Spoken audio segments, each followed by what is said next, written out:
What is going on, my homies? It's a beautiful morning down here in Florida. I'm gonna show you probably one of the most fun ways to catch bass right now.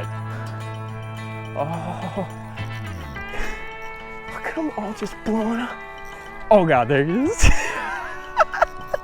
Light tackle, small baits, tons of bites, dude. So hit that like and subscribe button. I'm gonna jump in the truck and we're gonna go get after it. I'm gonna show you this technique. It's freaking cool.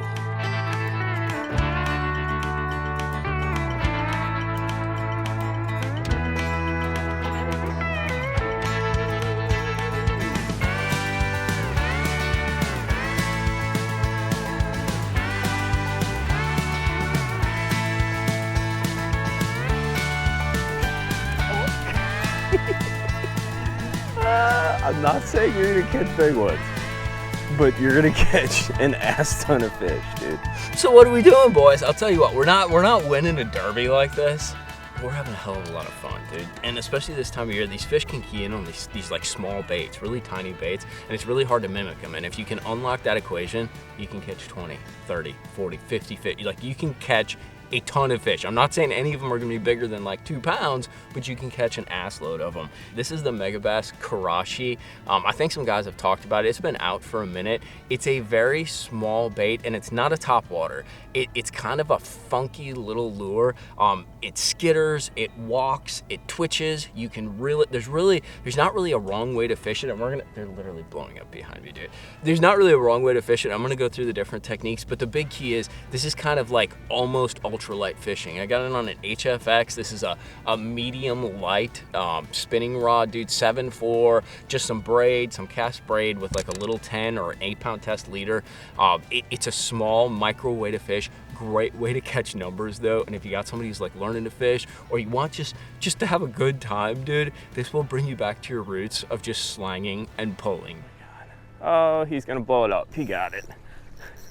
Oh, that's a little better one, like maybe 10 inches. Oh, they're going crazy. Holy crap. Only problem with this thing is like the hooks. They're so tiny that when they get thrashed, they get bent. God, that's so cool. Oh God, they're going crazy again. Oh my God. Oh, come on, blow up, blow up. Oh, I know you're right there. Come on, man. There you go. Oh, that was a bigger one. Dude. Oh, they're right next to me. Oh, they're right in front of me. I gotta just flip my lure out. This is absolutely not. Oh, he's right behind. Oh, he got it.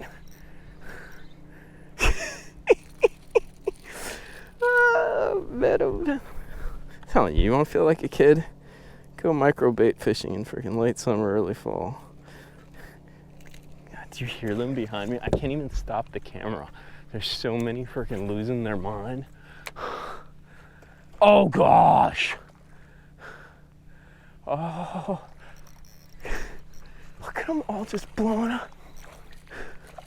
I do not claim to win a derby off of this, but I do claim that you are gonna have some fun, and guys around you are not gonna be catching them, and you're gonna be catching freaking a million of them, because they literally are eating baits so small, it's really difficult to mimic and move fast enough. Holy crap-a-moly. That's freaking awesome. So there's a few retrieves you can do with this Karashi, and to be totally honest, I don't think there's a wrong way to fish it. What we're doing today though is really like a bait fish technique. So you're throwing it out there and you're doing somewhat of a kind of a surface retrieve and somewhat subsurface. You're kind of twitching, almost like a really fast kind of reeling fluke retrieve. The bait will dart underwater, then it comes up top, then it darts underwater. It's almost like a sinking version of, like, you know that like cast bait we did for the herring spawn over on Lanier? It's kind of the OG. It's kind of like a sinking version, like a non-balsa version of that. So the other one, and this one's much more subtle, this is what's called eye motion. You throw it out and you're taking advantage of the subsurface aspect. All you're doing is a straight reel. You point the rod at the bait just like that, and you're just slow reeling. And what's happening is the bait's kind of doing this sort of subtle roll and twitch. It's not really like a glide kind of deal. What it does is it just kind of goes like that, and every once in a while it might hunt a little, but it's definitely like a slower deal. And what's happening is this has like a little it has like a darty kind of nose to it, but then it's got a little cup there. So it's just kind of like rolling back and forth and catching that cup and like twitching. So the last one is pretty simple too. So the thing looks like a spook, so it's a subsurface walking. Instead of going super fast, you're putting some slack in the line and then you're snapping the line, putting some slack in the line and snapping the line. Now it's a small bait. It's not gonna like walk like, oh God, dude, one bit. Okay, maybe we should be doing the slow walking. Holy crap, did you guys see that? So all it's doing, it's not like a super wide kind of walk like a vixen or like that Bass Mafia. You can almost see it. It's just darting back and forth, and it's almost like a twitch versus a walk. It's just like kind of like darts, darts, darts. But those are the three basics, and then there's any kind of combination of those, dude. There's really, to be honest, when they're on this kind of like little bait deal and they're chasing all these like little minnows or little shads, there's no wrong way to fish it. All you have to do is figure out how these fish are actually gonna react to it. Holy shit. Watch, hold my beer, watch this, boys. You're gonna pop it up. Dude, there's like 26 of them behind it. And of course I catch the smallest one, but whatever. Caught it a bass. That was freaking cool. It's funny because you can use that forward facing, and you know, we always struggle because, you know, our visual cheater machines are our eyes, right? So they're schooling, you see them pop up, and that's how you kind of chase them. Well, now, once they pop up, you're actually able to track them with the forward facing, like with my active target 2. Come here, boy. How pretty. I mean, they're just beautiful, like little bass, dude. And they're blowing up behind me. But you can track them with the forward facing, and actually see, like right now, part of that school is right there, and they're moving towards the boat. They're just not surfacing. The ones that are surfacing are directly behind me, so we're just gonna go like that because we don't need the cheater machine for these guys. Oh, this could get a little bad here. Oh, come on, come on. Oh, I would love this, dude. Poor guy sitting in the AC. Can't believe I didn't catch one. Unbelievable. This is a pretty cool technique, dude. And it's fun, and I'm gonna be totally honest with you, I don't think you're gonna win a derby. You can catch big ones in certain situations, but for this time of year, this transition between summer and fall can be brutal, dude. They've seen all these lures, they're moving to kind of like schooling on bait, late season.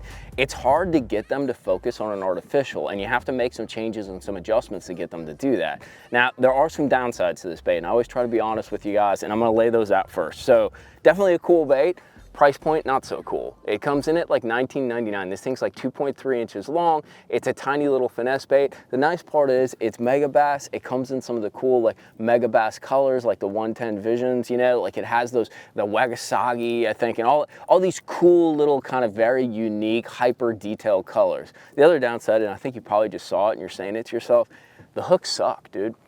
Now, granted, we caught probably 35 fish, 36 fish in about 3 hours, but that front hook is absolutely shredded. That back hook is all spread out. So if you're gonna do this, you're going to need to have a spare set of hooks on you, dude. So the hooks and then the price point, not so bueno. Now, the technique and the action it provides are very bueno, you know, mimicking these small bait fish, mimicking something that's super finesse but can still be presented in that power finesse technique or style that we're always talking about is a big deal, especially this year during that transition from summer to fall. What I do really like about it is it's just fun. Like, you can catch a lot of fish. I'm not saying they're gonna be like 7-pounders, 8-pounders. I mean, you might catch some, but like the hooks and actually the tackle you're using aren't exactly great for that level of fishing. Like, I throw this is a Halo HFX. It's a medium light 7.4. It's a very finesse rod. This is like my Nico rig rod for like winter finesse fishing. So it's a very soft rod, but it allows me to cast this thing super far. I got 12-pound cast braid, the X12, and then you can run. I'm in Florida, so I'm running a 10-pound leader. That's probably too much. But at the same time, if I do hook a big one, I don't want to break this thing off. I don't want to leave a fish with like a lure dangling out of its mouth.